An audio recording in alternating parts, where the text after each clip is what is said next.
Echo and HarperAudio present A Living Remedy, a Memoir by Nicole Chung, read by Jennifer Kim.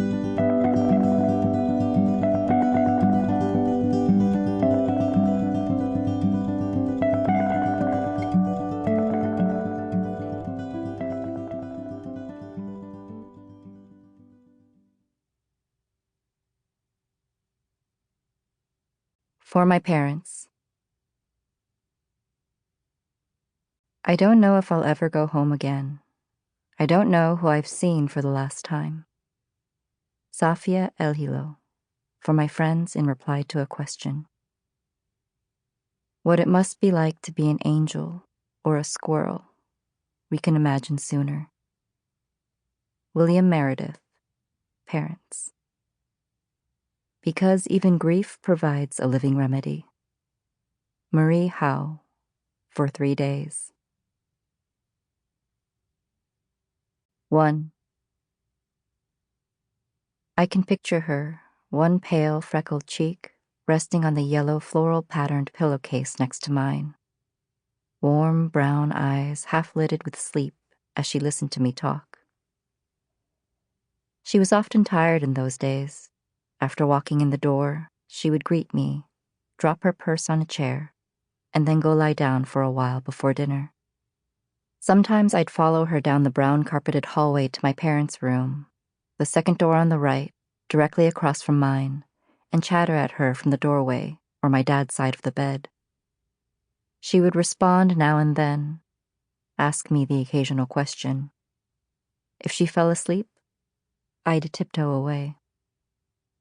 When I was little, we would sit side by side on her bed while she told me stories about her girlhood, taught me my prayers, got me started on early cross-stitch and crochet projects, read me stories she loved.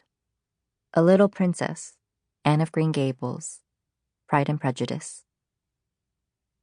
By the time I was a senior in high school, I was mostly just looking to talk, to tell her about my day, the tests I had coming up, the school musical I wanted to try out for, plans my friends and I had made for the weekend. I probably should have known to leave her in peace. She wasn't in good health then, which I did not fully understand. No matter how exhausted she was, she never sent me away. I wonder if she ever thought about how soon I'd be leaving, as the two of us lay on the squeaky old mattress, late afternoon sunlight filtering through the sheer brown curtains above us. I wonder if that's why she always let me gab when she got home from work. Why she didn't tell me to go away and let her rest. Soon we'd no longer be sharing a roof, and she wouldn't hear much about my individual days. Only the sum total of whatever I could remember after a full week of classes and papers and books and dining hall meals. On a Sunday afternoon phone call made with one of dozens of calling cards she mailed to me. We would still belong to each other, but we would come to know one another differently in separation, in parting after parting. I didn't know what it would mean to leave, wouldn't begin to grasp it until my last night in my little blue childhood bedroom, a few months later, when I found I couldn't sleep for terror and wonder. I had spent most of my life in a small house in a small town, a Korean adoptee who knew I was loved, but often felt as though I were living a life meant for someone else.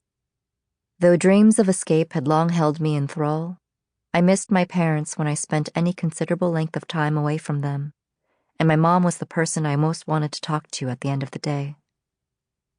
I'm sure plenty of people who knew me were surprised that such a homebody only child had set her sights on a life 3,000 miles away.